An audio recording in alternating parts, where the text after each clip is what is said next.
Hoje no programa de Médico para Médico, nós vamos conversar com o Dr. Pádua Júnior, cirurgião plástico. Dr. Pádua, muito obrigado pela sua participação, obrigado por ter vindo.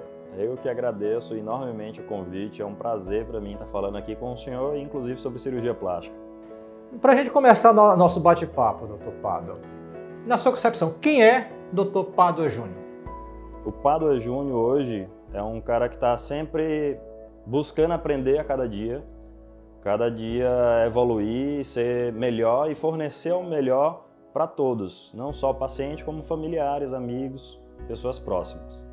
E nessa sua trajetória, você sempre, quando era criança, já pensava em ser médico ou não? Engraçado também que quando eu era criança, sempre tive muito contato com animais, com outros seres vivos, digamos assim, e eu gostava sempre de ajudar aqueles feridos que estavam ali tendo algum tipo de lesão, algum tipo de trauma, e todo mundo achava, inclusive, que eu ia ser médico veterinário, né? Mas sempre gostei muito da coisa prática, da coisa manual, de manusear as coisas, as plantas e tudo. E quando eu fui crescendo, cada vez mais foi crescendo essa vontade de fazer trabalhos manuais e tratar muito bem, primeiro, dos animais, inicialmente, na infância, e depois tive muito contato com pessoas, e gostei muito de lidar com pessoas.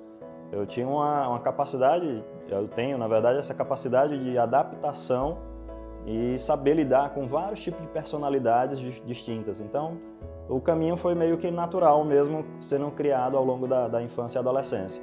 Mas hoje você ainda tem aquele pezinho na fazenda, não é? Com toda certeza. A natureza é a vida. Eu sempre adorei de cuidar de plantas, sempre tive essa vontade de ter acesso e contato aos animais, e ainda mais quando eles conseguem se reproduzir. E isso é a coisa melhor que existe na natureza, capacidade de reprodução. E essa decisão, fazer medicina, veio já na hora do vestibular, que você foi optar? Fazer medicina já vinha antes, até mesmo porque eu tenho uma irmã mais velha, a Carla Pádua, que é dermatologista, e ela sempre foi ela tem um excelente, digamos assim, uma excelente função de irmã mais velha, de ser um exemplo, de ser uma pessoa bem educada, bem disciplinada, estudiosíssima. Para mim, ainda hoje, eu ainda considero ela um exemplo de estudo. E ela trilhou esse caminho na medicina, e eu observei aquela trilha que ela foi desbravando, digamos assim, porque meu pai e minha mãe não são médicos, né? Eu tenho médicos na família, mas no meu núcleo familiar pessoal, ela era a primeira que estava trilhando nesse caminho.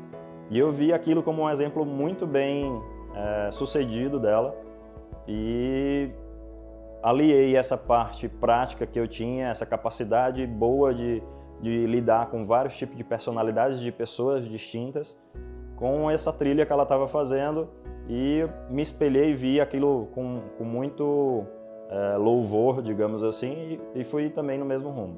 E como foi o primeiro desafio? Vestibular de medicina. Bem complicado, até mesmo porque no início eu sinceramente duvidava um pouco de mim mesmo, da capacidade, porque eu não tinha a mesma dedicação que minha irmã tinha quando ela fez. E foi um pouco difícil, mas consegui depois de um ano, né? Eu tentei, na época era o psil seriado, poucas pessoas vão saber o que é isso, mas tinha o psil seriado e o psil geral. E quem estava no psil seriado era mais fácil, entre aspas, de adentrar pelo desvio padrão da nota. Quem era do geral também tinha uma dificuldade muito maior do que do seriado. E pela primeira vez, como eu não conseguia adentrar, na segunda vez tentei novamente adentrar, só que dessa vez pelo geral. E tudo era como se fosse uma rede de apostas contra mim mesmo. Tipo, eu às vezes duvidava, as notícias, as conversas de pré-vestibular que falavam que o geral era muito mais difícil. Tinha muitas pessoas que eu percebia que tinham um esforço de dedicação aos estudos muito maior do que tinha, até mesmo porque eu era esse adolescente que ia para a fazenda, que tinha contato com a natureza. E nesse momento a gente não dedicava tanto aos livros. Só quando retornava à casa e tudo, que ia dedicar. Mas Deus é tão bom com a gente, e assim, eu acho que a capacidade que a gente tem de, quando a gente está focado, a gente absorver tanto o assunto, aquela matéria, e a sensação também que eu tinha sempre quando uma questão me desafiava, eu queria mostrar para aquela questão que eu era mais forte do que ela. E isso fazia com que essa capacidade de talvez acertar um pouco a mais e adentrar no vestibular. E aí cursou medicina tranquilo? Super tranquilo, uma fase ótima da minha vida. E engraçado que a gente só sabe que é uma fase ótima depois que a gente passa por ela, porque se a gente soubesse que era uma fase tão boa assim, a gente às vezes teria aproveitado um pouquinho mais. Mas foi uma fase assim espetacular, porque o crescimento exponencial que você tem é importantíssimo. Eu entrei em Paulo no início da graduação, e cada vez que você ia subir no degrau, quando você começa a usar a roupa completamente branca, entrar dentro do hospital, lidar com o paciente, muitos falam que os livros nos ensinam muitas coisas, mas até hoje em dia eu falo até para os meus atuais alunos, que eu sou professor também, que quem mais ensina é o próprio paciente. E quando é que começou a você decidir a tua especialização? Isso é uma coisa que eu já, assim que eu adentrei na medicina, eu já queria cirurgia. Isso era certo. Porque eu sempre me dei muito bem trabalhando com o sangue dos outros, digamos assim. Quando era meu sangue, nossa, tem até algumas passagens assim, pequenos cortezinhos, na hora que eu vi o meu próprio sangue, meu Deus do céu, vou morrer.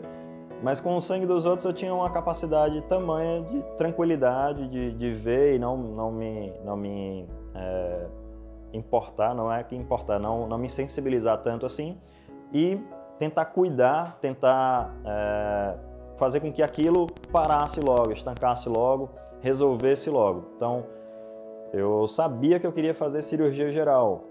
A plástica veio, eu meio que deixei, digamos, à disposição das especialidades cirúrgicas transmitirem para mim o que cada uma poderia me fornecer, e deixei uma coisa um pouco mais livre. Mas você fez cirurgia geral aqui em Teresina, São Paulo, Rio? Depois que eu terminei a minha graduação, em 2012, aqui na Federal, eu fui para São Paulo, para o SUS do estado de São Paulo, no Hospital Heliópolis, na zona sul de São Paulo.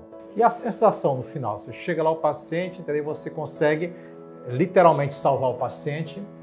E essa sensação de dever cumprido?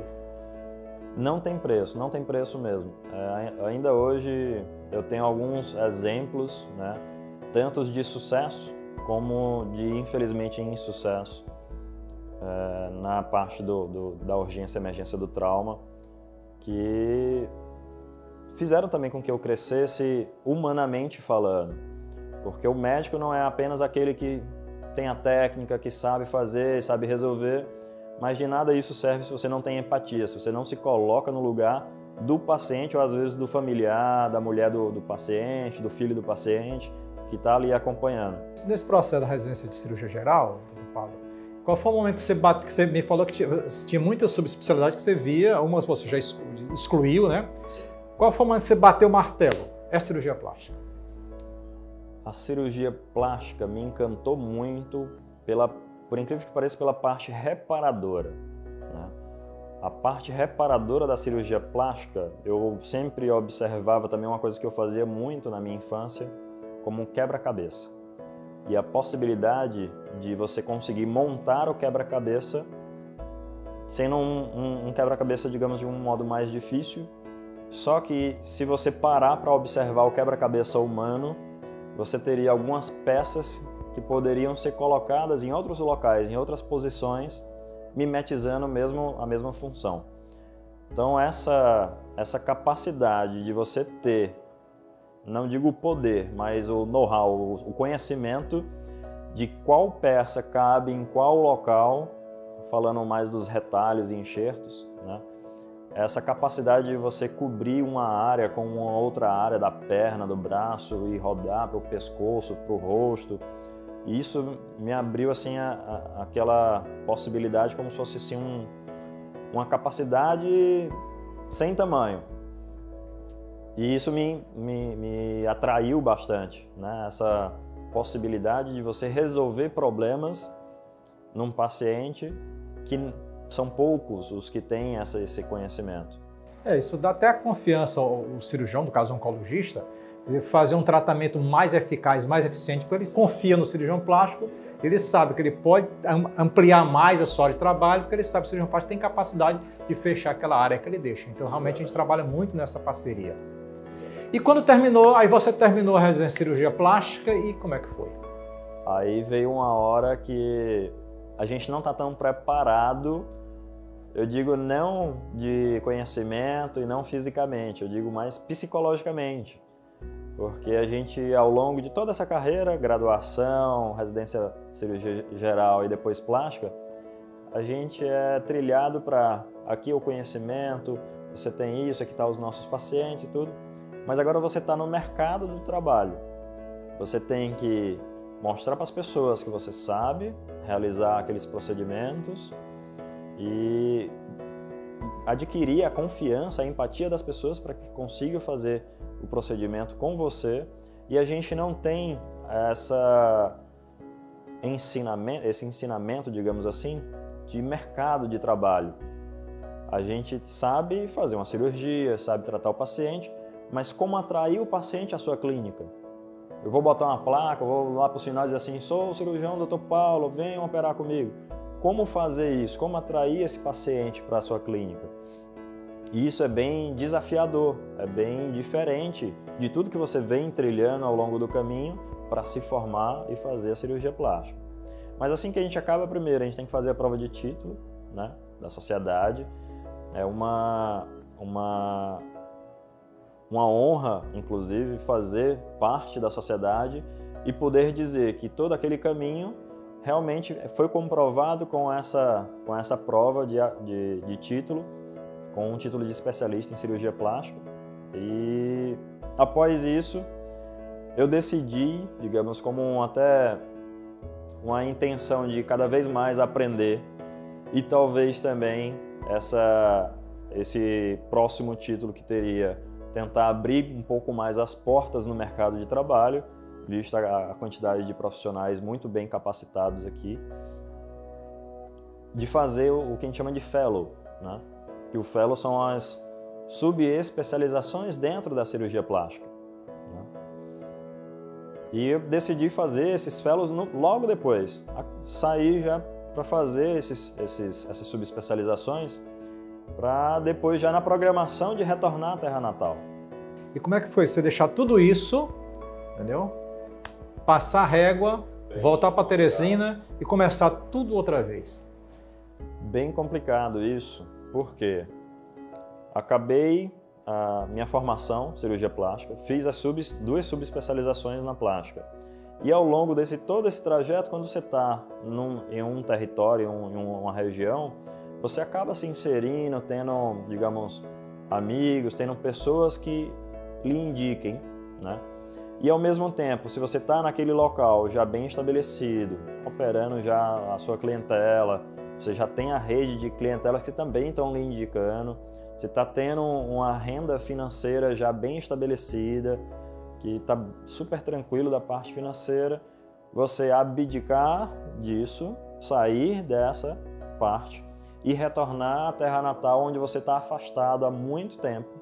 Você, digamos, infelizmente perdeu alguns contatos com outras pessoas, algumas proximidades, e começar tudo do zero e começar a reconstruir tudo de novo é bem complicado. Isso até psicologicamente falando, da parte de como pai de família, né? Porque nem todos sabem, mas quando eu retornei, já voltei com a minha esposa estava grávida, a gente optou por retornar exatamente para poder fornecer para o nosso filho uma infância que a gente teve, desse contato lá no interior, na fazenda, com bichos, com os animais, com a natureza, e o contato com a família, até mesmo porque a gente foi criado todo final de semana, indo em contato com o pessoal, com a família. Minha família é muito grande, tanto da minha como da minha esposa.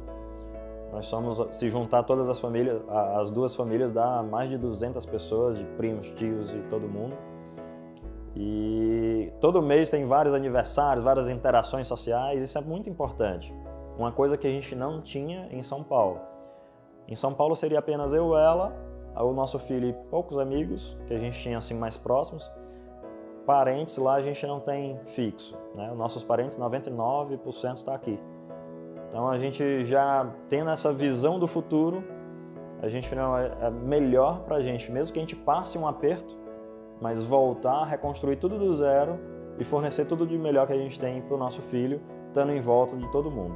Porque mesmo que tenha um aperto, mas é um aperto mais confortável por estar ao redor dos familiares e amigos que a gente tem aqui. Então foi essa questão de familiar que fez você largar toda aquela estrutura que você tinha lá e começar tudo de novo. Quer dizer, então o motivo principal foi exatamente a família que você... Famílias e amigos, sim. Para vocês e principalmente para o bebê que vinha nascer. Exatamente. E aí depois chegou aqui, como é que foi chegar em Teresina? A chegada de Teresina foi um pouco difícil, entre aspas, porque eu teria que me inserir no mercado, um mercado que já está muito bem consolidado por outros profissionais. E aqui em Teresina, ao contrário lá de São Paulo, eu posso realmente falar que todos os profissionais aqui são muito bem capacitados, muito bem formados, né? Porque lá em São Paulo existem alguns que entram no mercado talvez com uma formação até de certo modo duvidosa. E aqui não, todos têm uma boa formação, todos têm título e tudo. E comecei buscando amizades e parcerias para me inserir no mercado de trabalho. E o senhor foi, inclusive, o primeiro profissional na área da cirurgia plástica que eu tive o prazer de vir e perguntar, inclusive, como que anda o mercado de trabalho, como é que você pode fazer para tentar me dar uma luz, uma direção de por onde eu poderia trilhar o caminho. E graças a Deus foi muito bem recebido, só tenho a agradecer quanto a isso, inclusive. Essa mudança foi uma coisa assim abrupta, você fechou lá e veio para cá ou você teve um período que foi se adaptando? Uma boa escolha, assim, foi até não digo uma estratégia, mas foi muito bom realmente essa decisão de ficar uma semana aqui e uma semana lá. Na verdade, era 10 dias aqui e 5 dias lá. Porque lá eu ainda tinha pacientes que já tinham firmado compromissos comigo, né, de fazer cirurgias no futuro. E aqui eu precisava estar presente para crescer. Porque não adianta você estar lá e dizer assim, não, eu vou para lá e lá o negócio está crescendo sozinho. Não vai crescer sozinho. Você tem que estar presente, você tem que estar fazendo algo para que isso cresça, né? Então eu vinha, me dedicava 10 dias aqui e voltava para lá. Inclusive mesmo após o nascimento do meu filho, ainda fiz isso em algumas ocasiões, por alguns meses. Fiz isso em torno de uns 6 meses mais ou menos. Foi o suficiente para que eu conseguisse fazer os procedimentos que eu tinha para fazer em São Paulo, comunicar a todos com certa brevidade, na verdade com uma certa antecedência dessa minha decisão de mudança completa de endereço fixo para cá, para Teresina. E todos viram, logicamente, com um desejo de sucesso e tudo para mim. Ficaram um pouco tristes pela minha ausência depois no final, mas estavam todos torcendo, tenho certeza disso, e ainda hoje recebo mensagens de pacientes que tive lá, tive a oportunidade de operá-las. Então, na realidade, existem algumas cirurgias que a gente faz com muito mais frequência, lipo, mama e abdômen. Nesse retorno, é mais ou menos isso que acontece quando você retorna? Cirurgia lipo, aspiração, mama e abdômen? Sim. Os fellows que eu fiz, as subespecializações em reconstrução de mama e cirurgia órbito-palpebral, eu fiz para tentar abrir um pouco mais o mercado, né? Mas isso me forneceu mais segurança e, digamos, um discernimento maior de onde estão os segredos, os pulos dos gatos nesses procedimentos. Mas não foi o que me abriu portas no geral, né? A gente pensa que, não, ele fez reconstrução de mama, ele está só reconstruindo mama, ele fez cirurgia órbito-palpebral, ele só está fazendo blefaro e reconstruções nessa região. E, infelizmente, não é isso, né? Eu fiz até com essa intenção, mas não é isso que a gente vê realmente o perfil epidemiológico mesmo de cirurgias plásticas que cada profissional faz, a não ser aqueles que se especializam exatamente em uma cirurgia só. Mas, em geral, os cirurgiões plásticos fazem qualquer cirurgia plástica. E comigo não foi diferente.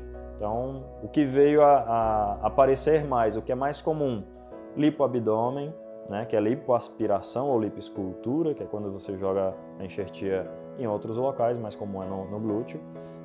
A abdominoplastia por si só, Nem todo paciente de abdômen precisa de lipo, então às vezes a gente faz somente abdômen também. Prótese de mama e mastopexias, mama redutora, é o que é mais comum. A gente vê também a procura, doutor Paulo, de pessoas mais jovens que querem fazer lipoaspiração abdômen e vendo que hoje em dia as mulheres já engravidam depois dos 30, 35. Qual é a conduta sua? Paciente mais jovem, 25, 22 anos, querem fazer algum tipo de abdominoplastia, alguma coisa assim. Elas não casaram, não tiveram filho. Qual seria mais ou menos a conduta que você acerta com elas nesse período? Nessa faixa etária de 20, 25 anos, o mais comum procurado é lipoaspiração pura, né? A abdominoplastia, ela é um procedimento que geralmente visa retirar grandes excessos de pele, corrigir problemas da musculatura, o mais comum é a diástase abdominal, separação dos retos abdominais, que geralmente vem após a gestação, e correções de hérnias umbilicais ou às vezes até inguinais. Nessa faixa etária, a gente busca fornecer o degradê, que a gente chama, que é absorver um pouco mais, retirar um pouco mais de gordura no flanco, ao redor do pneuzinho e próximo à cicatriz umbilical, ao umbigo, e aumentar um pouco mais o volume na região glútea, né? Isso a gente consegue fazer na lipoescultura. Nessa faixa etária de 20, 25 anos, as pacientes, o que é mais comum, é a gente ver aquela gordurinha acumulada, então é mais indicado uma lipoaspiração. Mas atualmente a gente também tem um público nessa mesma faixa etária de pacientes que tiveram grandes perdas ponderais, tá? Grandes perdas ponderais seriam o quê? Isso varia também de paciente para paciente, às vezes é 10 quilos, 15 quilos ou até 30 quilos, 40 quilos. Quando há uma grande perda ponderal, a pele não é absorvida e não retrai tanto assim em grandes perdas, então termina sobrando pele. Nesse público, a gente precisa saber a programação das gestações futuras. Se essa gestação está bem distante, o paciente não tem parceiro, ou se tem parceiro, mas não tem nenhum desejo de engravidar agora para os próximos 4, 5 anos, ela vai usufruir do resultado de uma abdominoplastia, tá? Então a abdominoplastia, sim, vai retirar aquele excesso de pele. A lipoaspiração tira apenas a gordura. A abdominoplastia que vai tirar aquele excesso de pele abaixo do umbigo e vai dar aquele contorno mais reto para o abdômen. Conversamos aqui com o Dr. Paulo Padua Júnior, cirurgião plástico, que nos trouxe muitas informações importantes. Espero que vocês tenham gostado e até o nosso próximo programa.